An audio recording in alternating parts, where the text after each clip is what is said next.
Yo creo que 33, ¿no? No, pero no se me viene. No, digo la vale. Bueno, pues vamos a empezar esta escuela dominical. Y bueno, para mí, pues,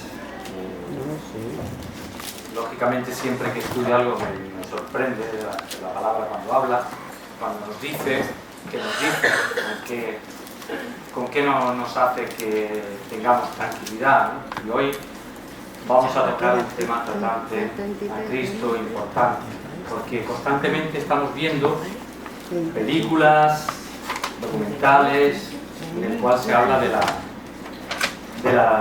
cómo será el fin del mundo. No dejan de ser solamente suposiciones, porque lo que hay real es que un día el mundo se acabará porque Cristo será el que regrese. Y eso sí que no es una cosa imaginaria. El resto son todo imaginaciones, cómo se va a destruir, cómo vamos a tener. Pero lo que es cierto, y la palabra así lo dice, el regreso de Cristo no es una cosa imaginaria, es algo real que sucederá en el tiempo que Dios ha dispuesto, no en el tiempo que nosotros creamos, ni las predicciones, si tal año o menos años, y si los calendarios aztecas y tal, no, nada de lo que hay podrá decir con seguridad cuándo se acabará el mundo, excepto cuando dice la palabra que es el tiempo de Dios, quien dirá en qué momento el mundo se acabará. Y hoy vamos a dar un tema, desesperar con ansia la venida de Cristo. Cristo viene. O sea, eso sí que es una seguridad. Y es el tema que vamos a dar. Cristo viene. ¿Cuándo? No lo sabemos. Ya lo veremos en la palabra, veremos. Y vamos a dar varias cosas, o vamos a aclarar, o vamos a tener más claro, no sé, cada uno como tengamos este tema de la venida de Cristo. Pero tendremos algunas cosas más claras o claras, para que no lo tenga, que es lo que va a suceder cuando venga, lo que tenemos que tener presente, que es necesario estar preparados para el regreso de Cristo, y el gozo y regocijarnos en la esperanza y promesa de que Cristo nos da a los creyentes. Estas tres cosas pues nos las iremos dando en esta escuela dominical. Por lo tanto, vamos a empezar leyendo algunos textos.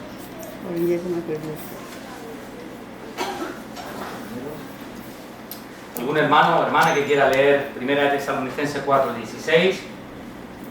Porque el Señor mismo, con voz de mando, con voz de arcángel y con trompeta de Dios, descenderá del cielo, y los muertos en Cristo resucitarán primero. Otro hermano o hermana que pueda leer Tesalonicenses 13 y 14.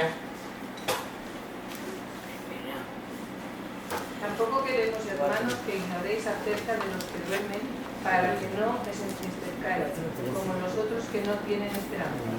Porque si creemos que Jesús murió y resucitó, así también traerá Dios con Jesús a los que durmieron en él. Aquí el apóstol Pablo, que ya lo dimos anteriormente, elogiaba a los tesalonicenses por perseverar en medio de todas las persecuciones y problemas que estaban teniendo, y les animaba a seguir creciendo en Cristo, pero también necesitaba aclararle algunas cosas, algunas dudas respecto a la segunda venida de Cristo.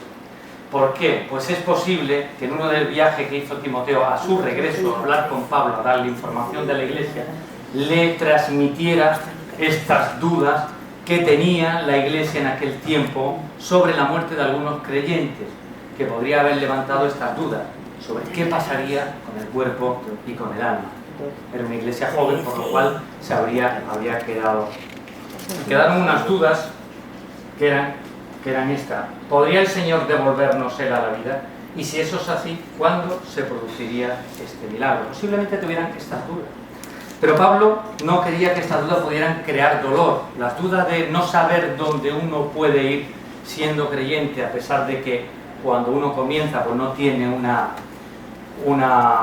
revelación de la palabra que le dé esa seguridad, porque empieza a leerla.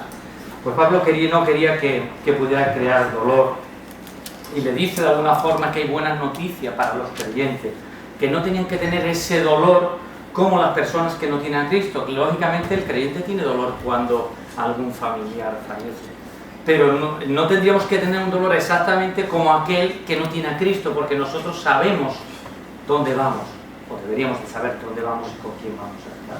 Por eso dice, tampoco queremos, hermanos, que ignoréis acerca de los que duermen, para que no entristezcáis como vosotros, o sea, no tener tristeza igual que los otros.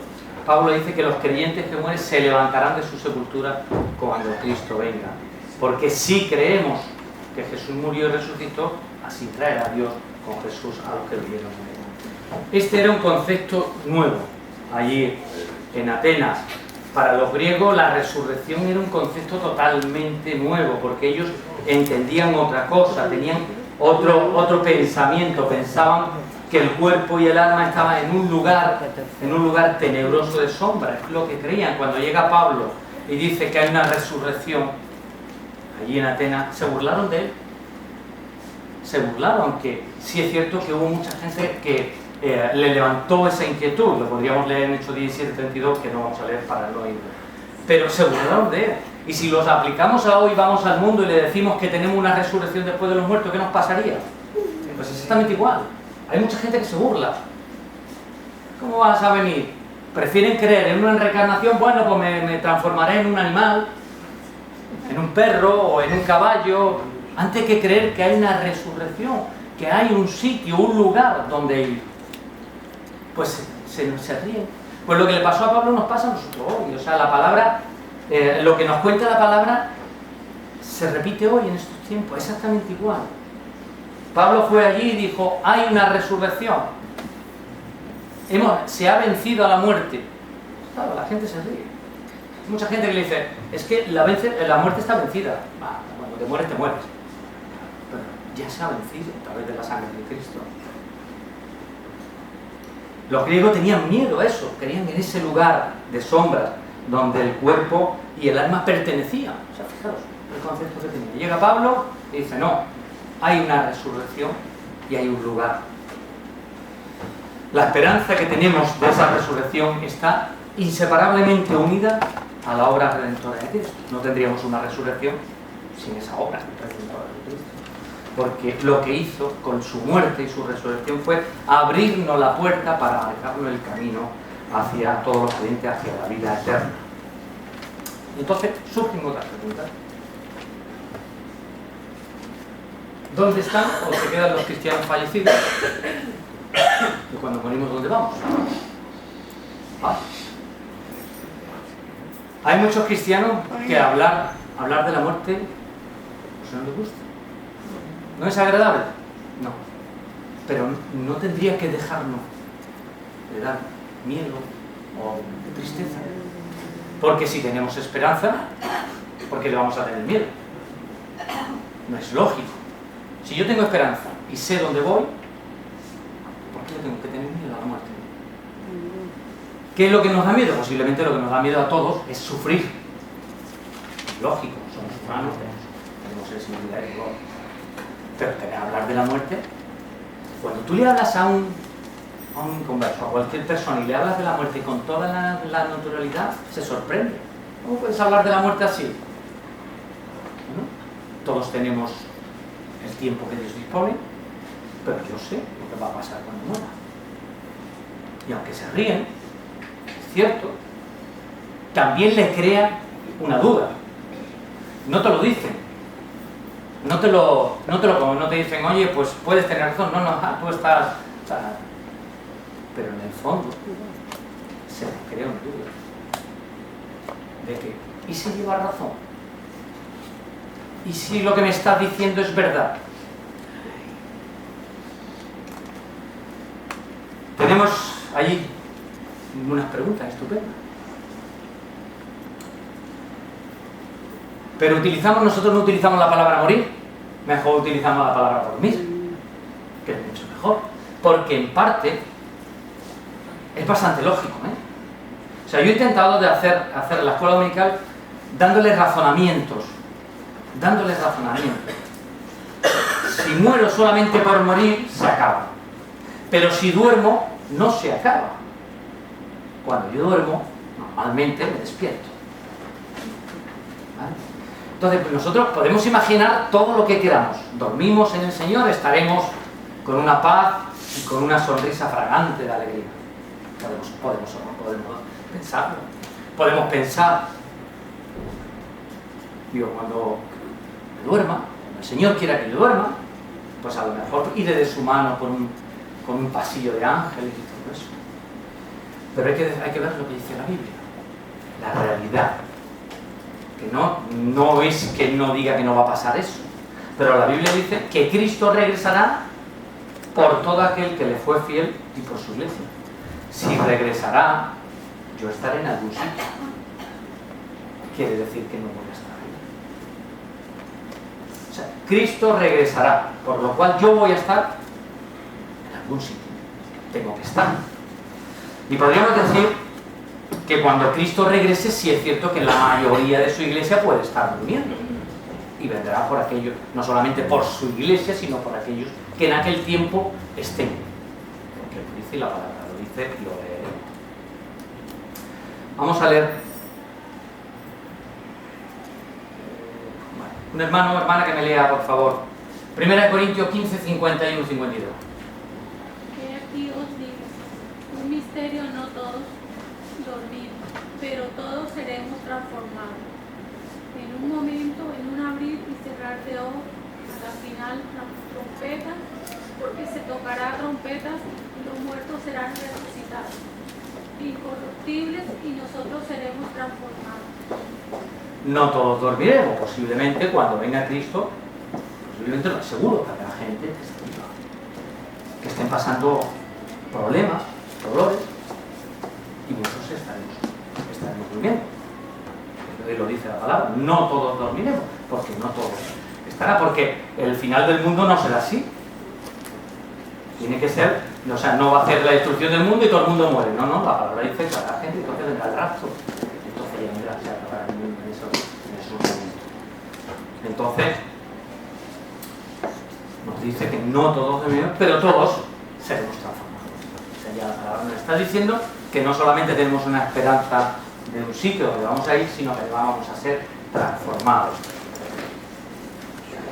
Porque si fuéramos directamente a la presencia de Dios, si fuéramos a nosotros a dormir, a morir, fuéramos directamente, ¿qué razón tendría que Cristo volviera a la tierra por su iglesia?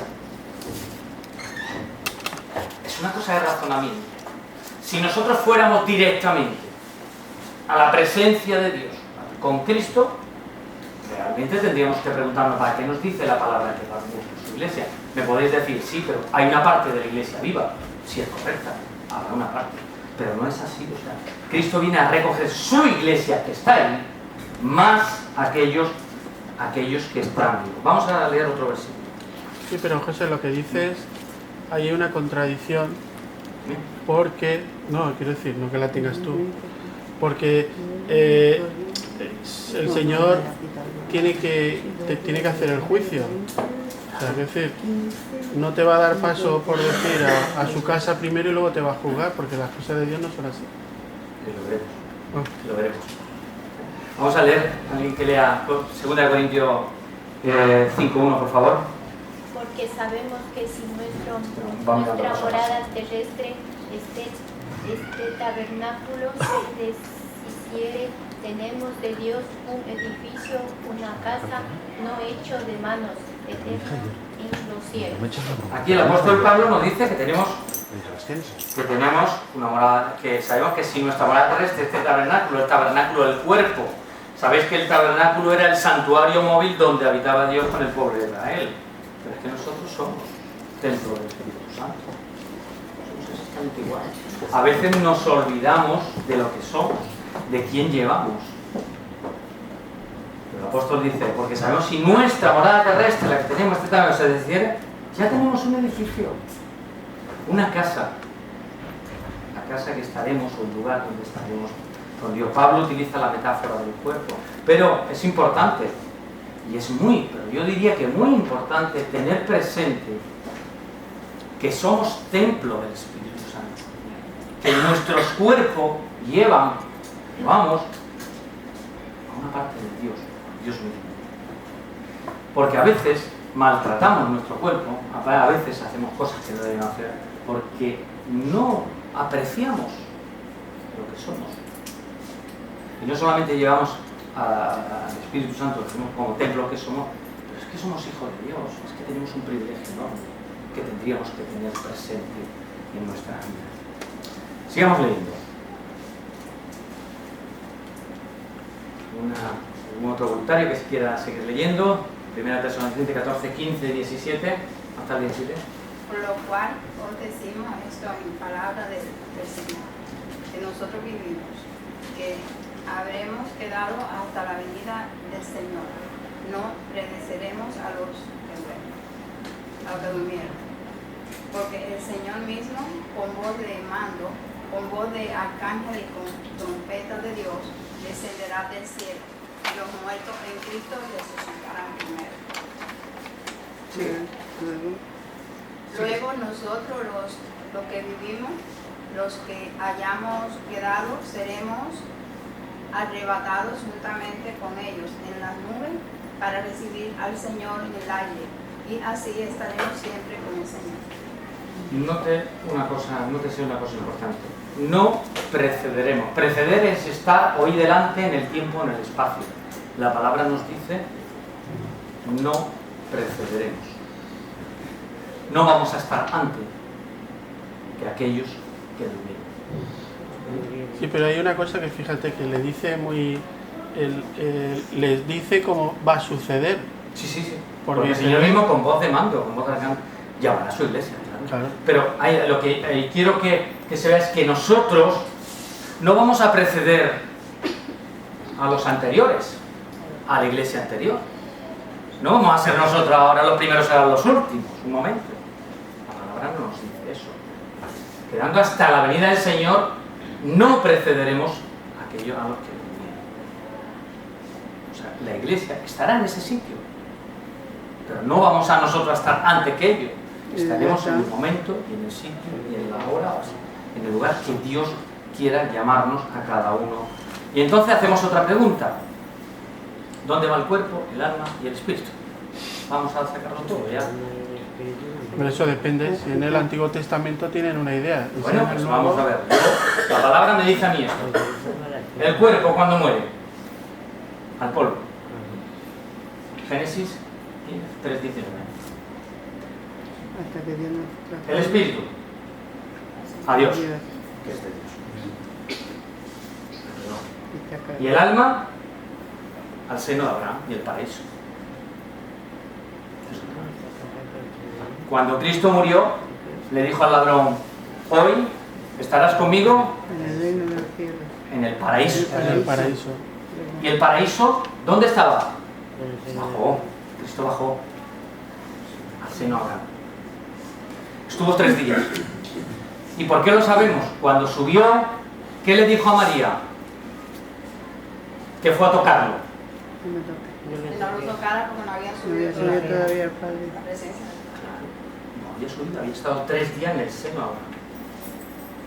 Por lo cual, el paraíso que se nos habla es el seno de Abraham. ¿Vale? Pero hay algo más. Yo pensé que hasta ahí llegaba la cosa, que estaríamos ahí, en el seno de Abraham. Pero luego empiezas a leer y empiezas a buscar y hay algo más. Y aquí tengo el esquema. Vamos a ver si soy capaz. La tecnología. Vale. Este es el directo, ¿eh?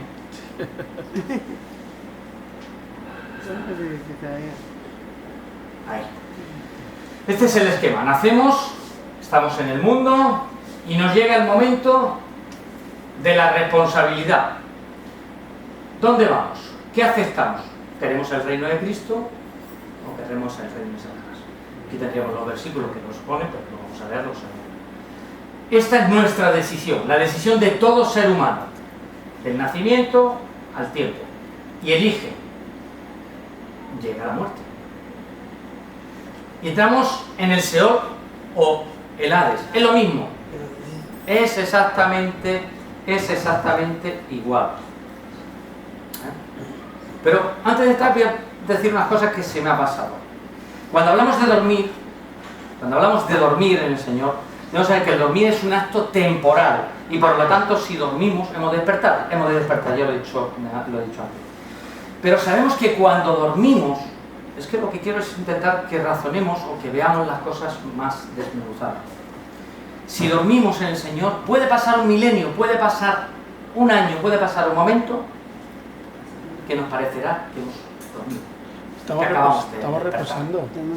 reposando. Sí, pero que lo que quiero decir, que se puede pensar, ¡ay, un milenio! No, cuando una vez que nuestro cuerpo duerme, el que pase un milenio, el que pase un año, el que pase, para nosotros no lo sentiremos. ¿Por qué? Porque será un instante. Por eso se dice que para el Señor un día es como mil.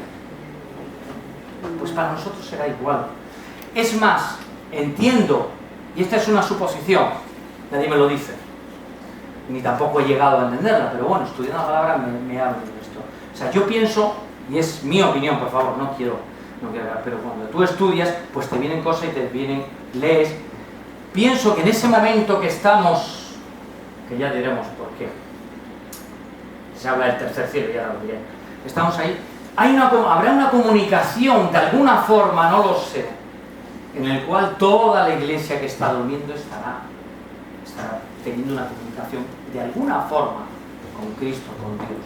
Ese será el estado de relación, de paz, de gozo, digamos, de alguna forma al estar dormido. Entiendo de que la iglesia está ahí en un estado tan estable, tan lleno de paz, ahí esperando esa venida, que a lo mejor, claro, no tenemos conciencia, pero podíamos imaginar que estuviéramos soñando. Cuando estamos soñando, hay veces que soñamos con estar en algo hermoso, también se sueña con estar en un infierno, pero podríamos decir que creo que cuando estemos en ese lugar, nuestra tranquilidad, nuestra paz, nuestro gozo será importante para la iglesia cuando está durmiendo. ¿Quieres decir algo? O si alguien hablar, que yo hablo, ya está. Vale, pues seguimos. Entonces aquí tomamos la decisión y vamos. Sabéis que el Seol y el Hades es lo mismo. Está en Hechos 2:27, Pedro dice: no dejarás mi alma en el Hades, ni que tu santo.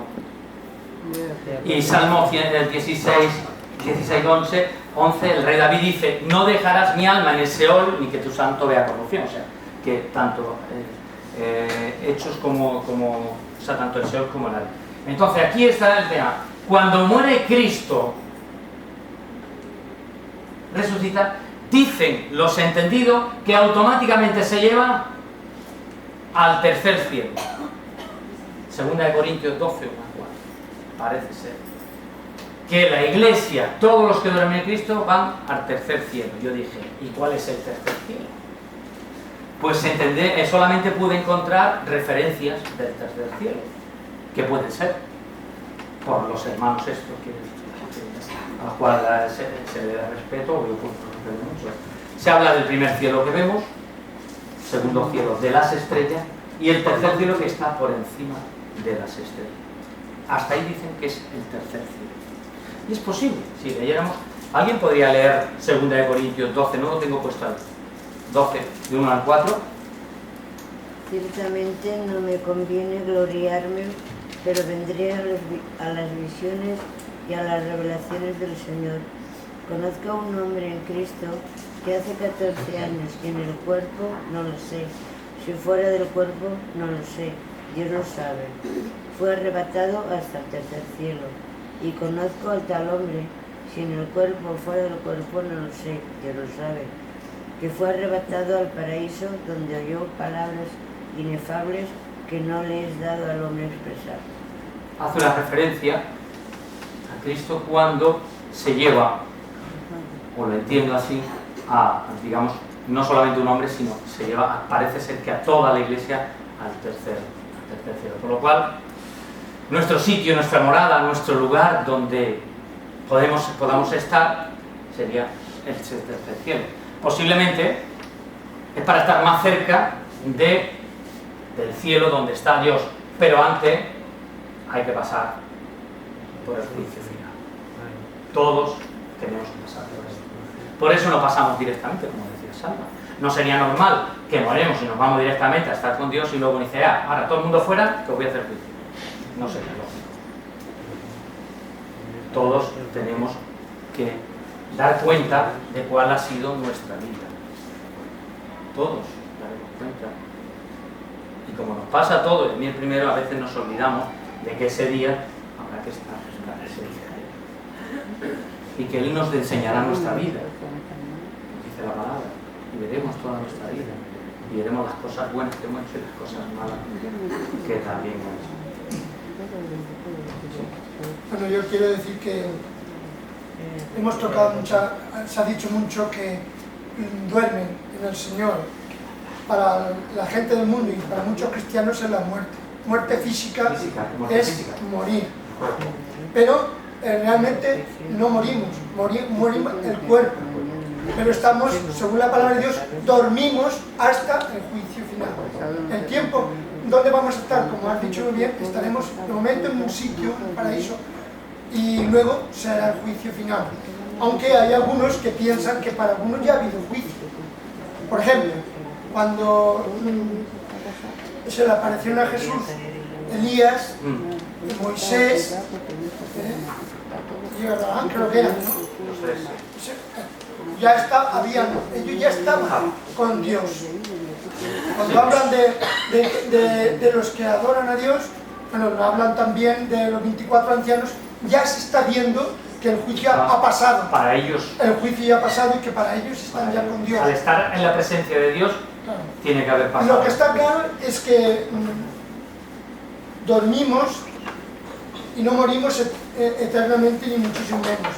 Y yo creo que hay que decir, por ejemplo, cuando muchos dicen que mueren y se ha acabado, eso es lo que tienen que saber. Por ejemplo, en Lucas capítulo 20, versículo 38, dice así: porque Dios no es Dios de muertos, sino de vivos, pues para Él todos viven. Es decir, si Dios fuera un Dios de muertos, vaya Dios. Es Dios de vivos. Todos viven para Dios. Dormiremos hasta el juicio, hasta que Dios quiera, o estaremos en un sitio como el paraíso, que le dijo Jesús al que murió en la cruz: de cierto te digo que hoy estarás conmigo en el paraíso.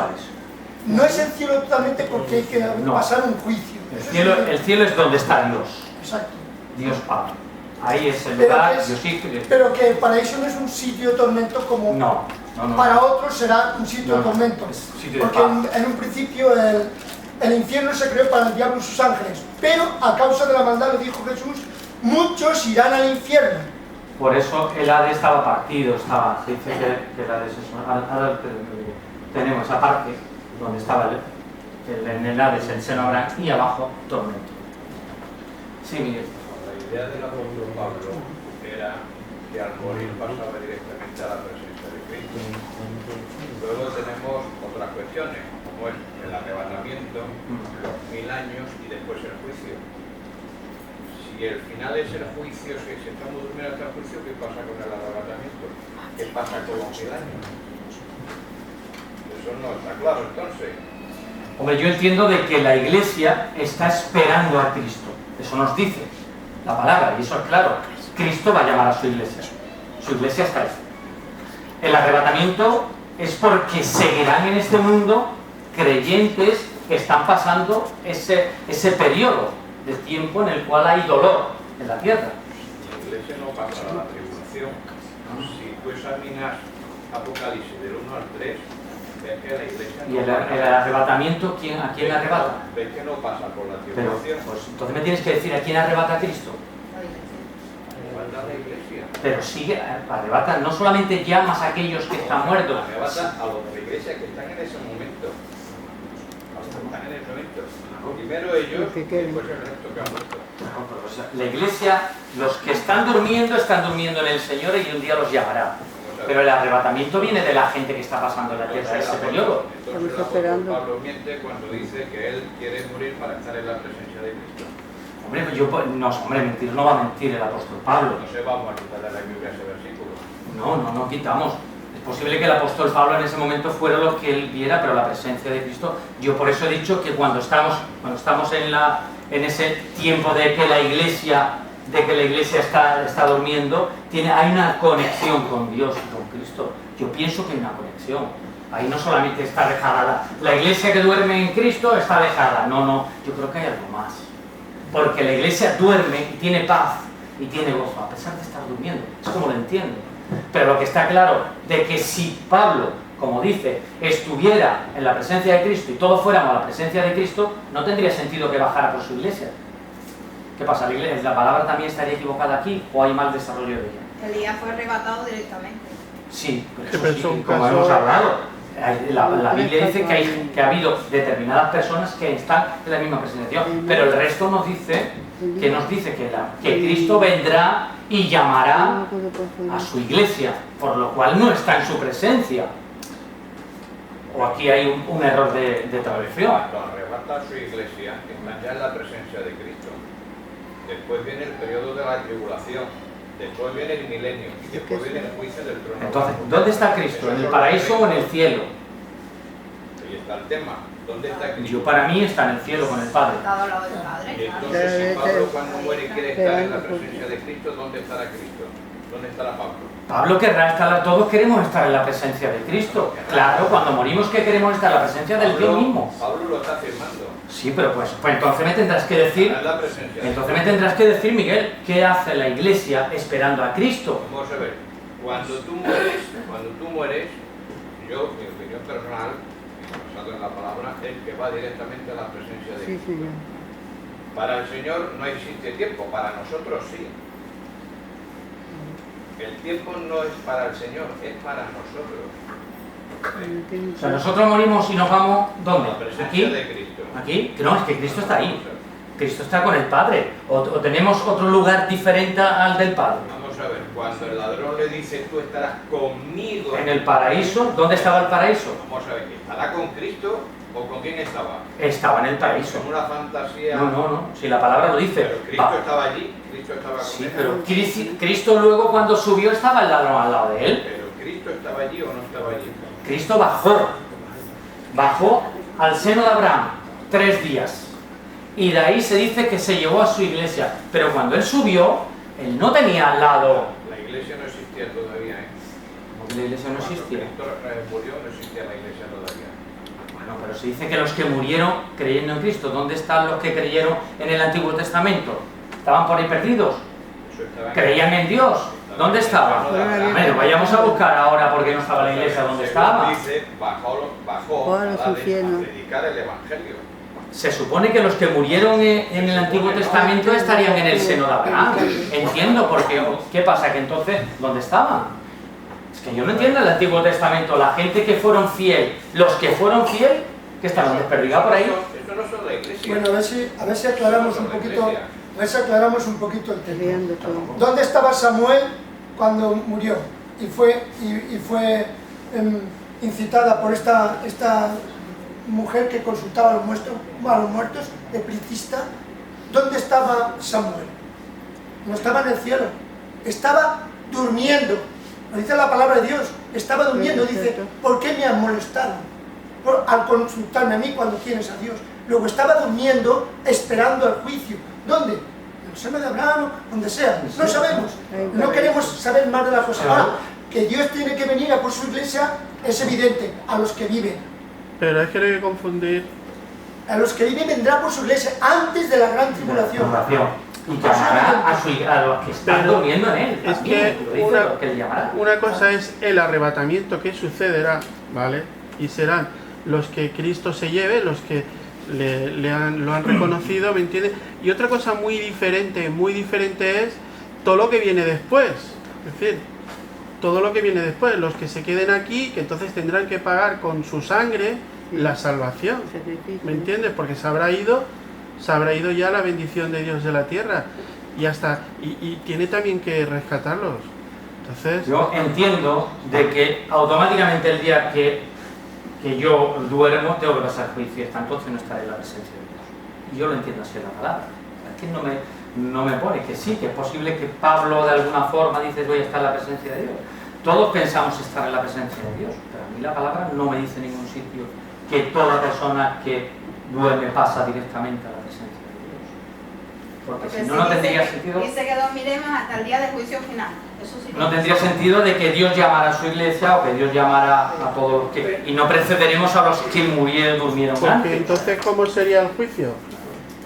Lo que pasa, yo pienso, es que a ver, el problema de esto es que, por ejemplo, la Iglesia Católica se ha sacado del purgatorio. Pero eso es otra cosa. Suya de que ahí te ponen... Eso no existe. Pero la palabra... En el sentido de que tú cuando mueras seguirás en la presencia de Dios, pero no significa que estés en el cielo, pero eso yo tampoco. Hasta que no tengas el juicio de Dios. La palabra nos habla de un lugar. De un lugar. Un lugar tampoco puede ser algo material. Me refiero Estamos a hablando estar en el espíritu. Estamos hablando de espiritual. Claro. Estamos hablando de espiritual. Eso me refiero yo. Cuando Adán y Eva estaban en el paraíso, ¿con quién paseaba Dios? Paseaba con ellos, con Adán. Entonces, Dios está en el paraíso. Y si Jesús le dijo al ladrón, estarás conmigo en el paraíso, yo no creo que tengamos que sacar, entre comillas, le voy a decir, un purgatorio para esperar a ir a la presencia de Dios. Purgatorio, hay un estado. No, he dicho el nombre, entre comillas, No, pero es que podamos lo que tenemos es un entender. estado. Es Yo un pienso estado que de espera.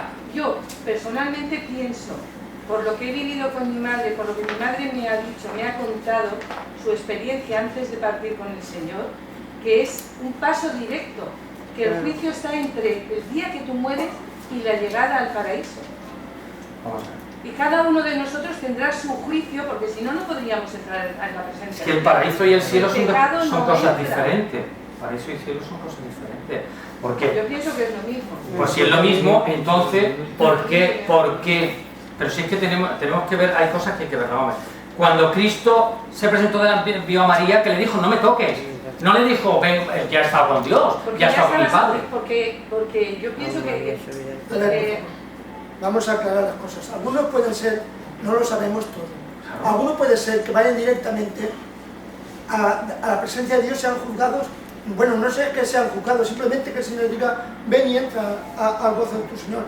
Puede ser, pero también puede ser lo que estamos pensando, porque ahora vamos a apoyarnos con la palabra de Dios. Vamos a Apocalipsis, coged vuestras Biblias, los que las tengáis, y la leemos. Apocalipsis 6, versículos 9 y 10.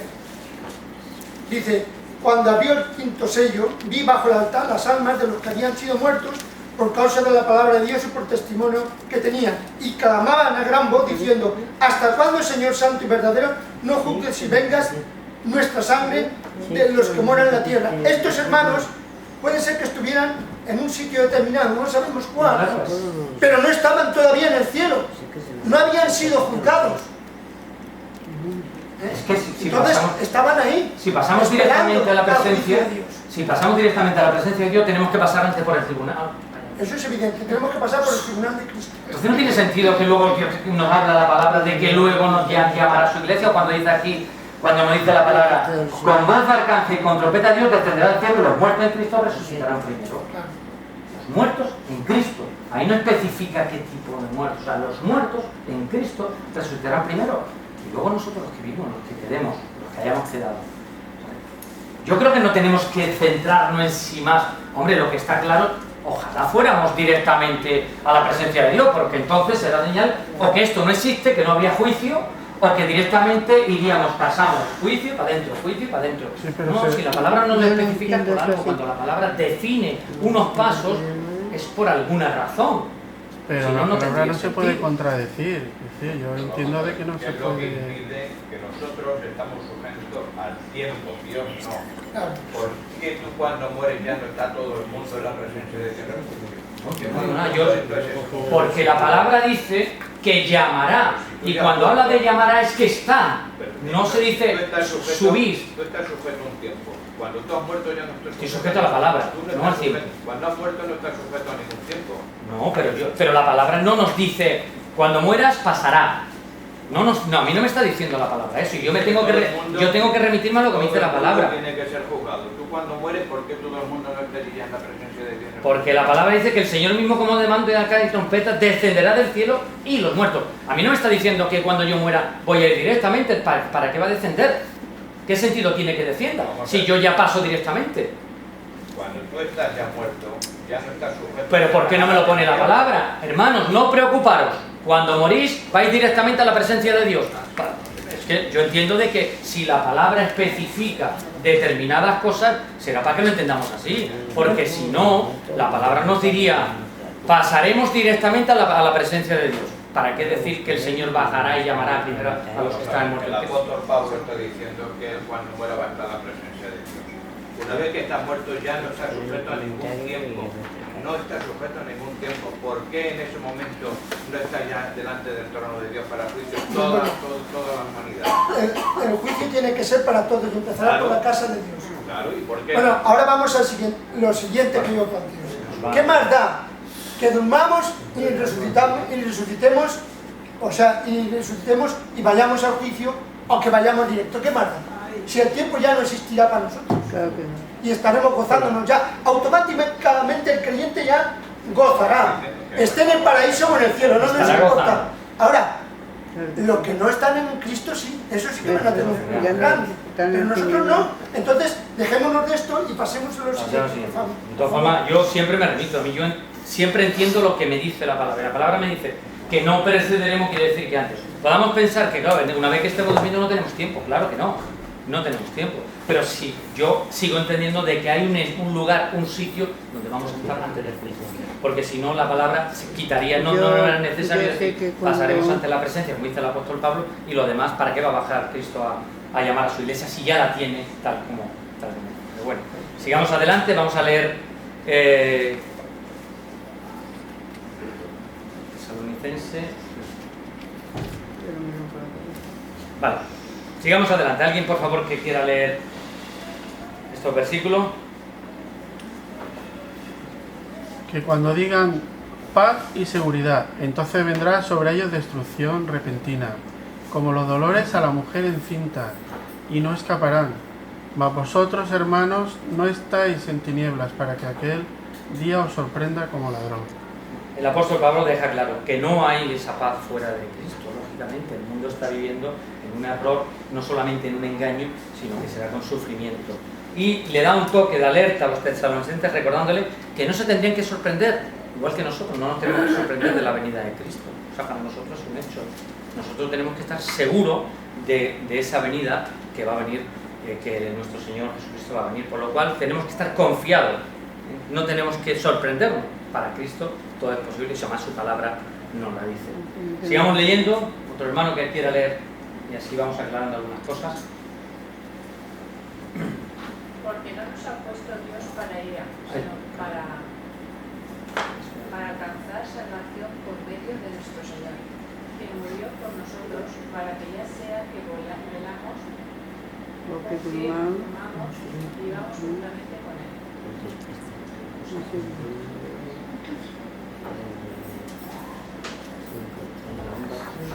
Y ahora, por favor, se me había pasado. Por lo tanto, no durmamos como los demás, sino velemos. Arriba. Perdón. Porque todos sois hijos de luz e hijos del día. No somos de la noche ni de las tinieblas.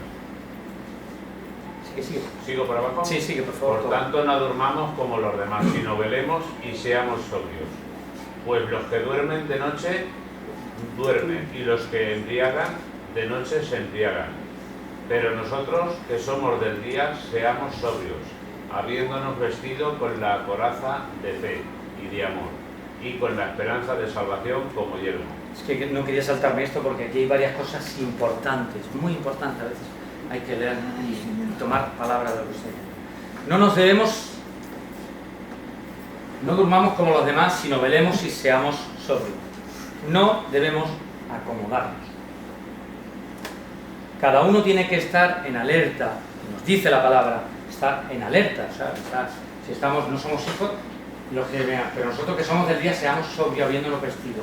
Y nos dice, pues con los que de noche duermen y los que se embriagan, de noche se embriagan. Por tanto, no durmamos como los demás, sino velemos. Estemos en alerta, cada uno tiene que estar en alerta, sirviendo al Señor y no acomodándonos. Nos acomodamos fácilmente y ponemos 40.000 excusas al Señor.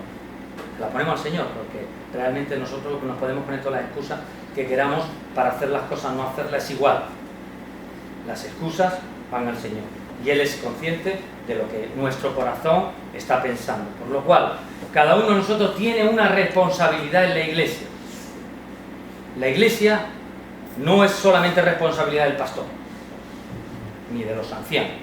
La Iglesia es responsabilidad de todos. Sí es cierto que están pastoreando la Iglesia, guiándola, el pastor y los ancianos. Pero cada uno de nosotros tiene, por lo cual tiene que estar en alerta en su responsabilidad. Cada uno de nosotros tiene una responsabilidad con Dios y con la Iglesia. A veces miramos solamente a Dios y no miramos a la Iglesia. Y si Dios ha hecho la Iglesia para algo, ha constituido la Iglesia para algo. Y tenemos que cada uno de nosotros ser ejemplo. Cada uno debería ser ejemplo. Y los ejemplos se ven en la Iglesia. Yo creo que más que responsabilidad es un compromiso. La responsabilidad, yo siempre hablo de responsabilidad porque cuando te comprometes con Dios estás tomando una responsabilidad. Te comprometes con Dios, tienes que comprometerte con la Iglesia, porque si no, ¿para qué venimos a la Iglesia? Si no tomamos compromiso con la Iglesia no tiene sentido venir. Perdona, yo que no he hablado. ¿Qué tiene que ver la Iglesia con lo que está poniendo aquí ahora?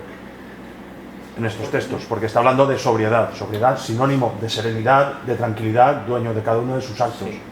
Es decir, que... Por tanto, nos vamos como lo de si no velemos y seamos sobrios. Claro. La palabra velar está en alerta. ¿Qué nos dice? Estar en alerta, hay que estar en alerta. Nos dice que velemos y seamos sobrios. Claro, pero, sobrios, estemos tranquilos, pero con la cabeza ¿dónde sentada. la palabra velemos?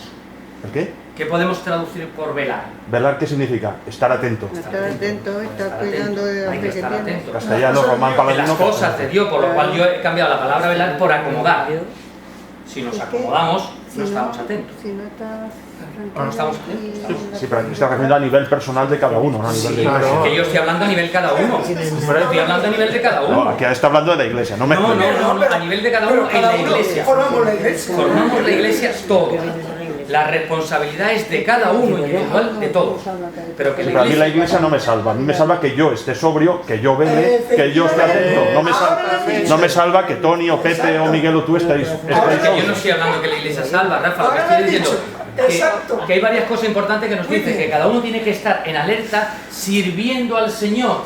Podemos servirlo a nivel individual y a nivel de luego nuestra responsabilidad en la Iglesia. Estamos sirviendo al Señor. Tú estás sirviendo al Señor con tu cargo en la Iglesia, ¿no? Y sirvo al Señor fuera de la Iglesia. Bien. Y sirvo al Señor en casa y en la familia. No sé dónde, bueno, donde pueda. Pero el tema es de que si tu responsabilidad que has hablado, tu responsabilidad como tesorero, no le prestaras atención, bueno, pues ya al final del curso que el año que viene haré todo, y no estás pendiente de que si hay una desviación de dinero, si hay... ¿Estás acomodado? Sí, pero que yo entiendo que esto no va por el otro lado, que yo soy sobrio con el presupuesto de la Iglesia, con el de mi casa cuando le digo a mi mujer tal, o cuando... Aquí es una alerta. O con el de mi empresa cuando me cabreo. Estos versículos es una alerta. Estos versículos es una alerta individual de cada uno. Exacto, vale. Individual de cada uno, con Dios y con la Iglesia, por lo cual siempre es bueno que cada uno seamos ejemplo. Es bueno ejemplo, ¿por qué? Parece ser que nos da miedo ser ejemplos. Nos debería dar miedo, lógicamente, pero bueno. Pero lo importante es que cada uno de nosotros, cuando vemos hermanos trabajando, te animas. Nos animamos. Yo cuando veo al pastor venir los viernes, a mí me anima que él venga. A lo mejor si él no viniera los viernes a dar folletón, a lo mejor a mí me costaría también, tengo que decirlo, individualmente, de que yo tengo mi carga personal de evangelismo. Pero a mí me anima cuando él viene. Es un ejemplo que lo pongo a él. Lo que quiero decir que cada uno de nosotros, si nos animamos en la Iglesia, hacemos nuestras cosas, estamos ahí, el ver a otro hermano también nos animamos. Entonces, pero lo importante es que cada uno tenemos una responsabilidad con Dios y con la Iglesia, individual. Con Dios porque es nuestra vida, la vida que llevamos, que ahora lo veremos cuando habla de la familia. Entonces, lo que no debemos es acomodarnos. Hay un toque de atención, no acomodarse. Pero mira que eso se resume simplemente en lo de arriba. Porque fíjate, dice, hijos de día, en el día que hay. Luz, claridad. Nosotros tenemos que ser transparentes y ser claros. No podemos ser ambiguos porque si no, entonces, ¿de qué sirve nuestro testimonio? Es decir, ¿de qué sirve La palabra es que tenemos que ser en este mundo. Luz del mundo, lo dice arriba. O sea, ¿qué significa ser la luz del mundo? Porque tenemos que dar testimonios. y tenemos que guiarnos por la palabra, y tenemos y obedecer la palabra. Y la palabra nos dice, entre otras cosas, ir y predicar el Evangelio. Por lo cual tenemos un toque de atención. Un toque de atención a cada uno. O sea, cada uno de nosotros, no dormirse, o sea, veremos, estemos atentos a las cosas que Dios nos dice. Es un toque de atención. ¿Por qué? Porque cuando estamos atentos, pues estamos más cerca. El domingo pasado una de las cosas que dijo Tony es que Dios nos llamaba santidad. Nos llamaba santidad. Para estar pendiente a Cristo, para estar cerca de Dios, tenemos que ser santos. Y podemos acomodarnos. ¿La iglesia de hoy se ha acomodado? Pues podríamos decir que la iglesia en general en su conjunto se ha acomodado bastante. Pero eso no nos vale. ¿Nuestra iglesia está acomodada? Eso es lo que nos tendría que hacer pensar. Si estamos acomodados, si nos ceñimos solamente a estar y estamos bien o no. Pero insisto, que como iglesia podemos estar acomodados, pero luego está la responsabilidad personal de cada uno. Del acomodo personal de cada uno. Sí, pero el acomodo personal de cada uno al final redunda en la iglesia. Es igual que los pecados de uno redundan en la iglesia. Es el pecado de uno, pero redunda en la iglesia. Las bendiciones serán menos si hay pecado en la iglesia, no la iglesia en sí, sino en algún miembro. O en miembros. ¿Entiendes lo que quiero decir? Está claro que lleva razón, que es individual, pero que todo, al final tenemos que ver más allá. Si todo lo que en mi vida pase, redunda en la iglesia.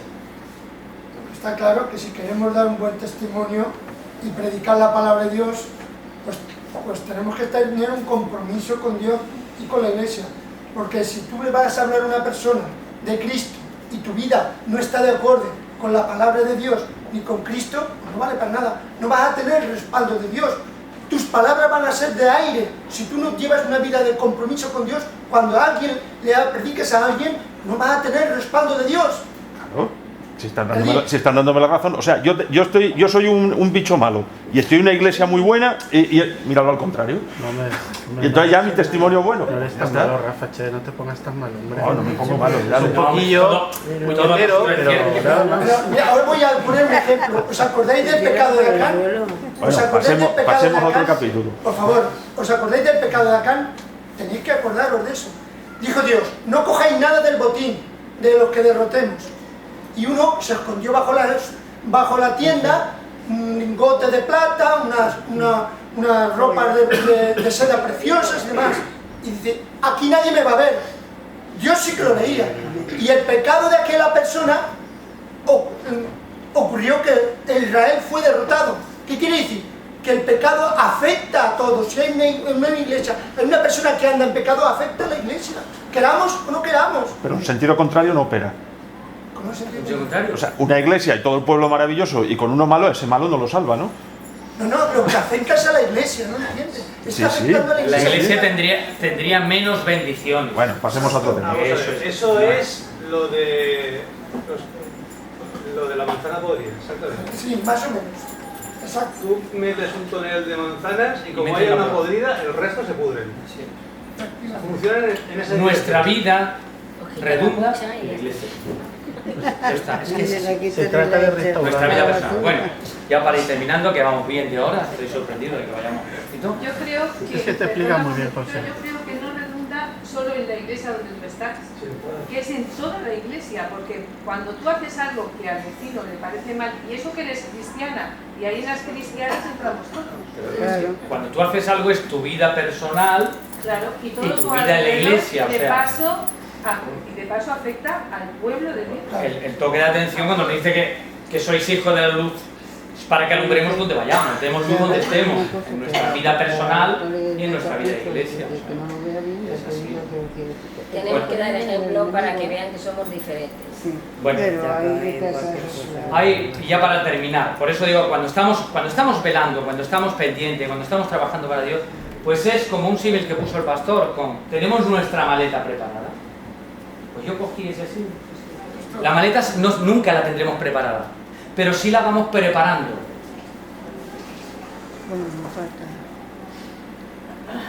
¿Cómo tengo mi maleta? ¿Cómo tengo mi maleta? Y ahora veremos. ¿Cómo la estoy preparando? A ver. No tiene ruedas. ¿Cómo está nuestro servicio para Dios y nuestro testimonio? Hay que darle el voto. ¿Cómo está nuestro servicio para Dios y nuestro testimonio?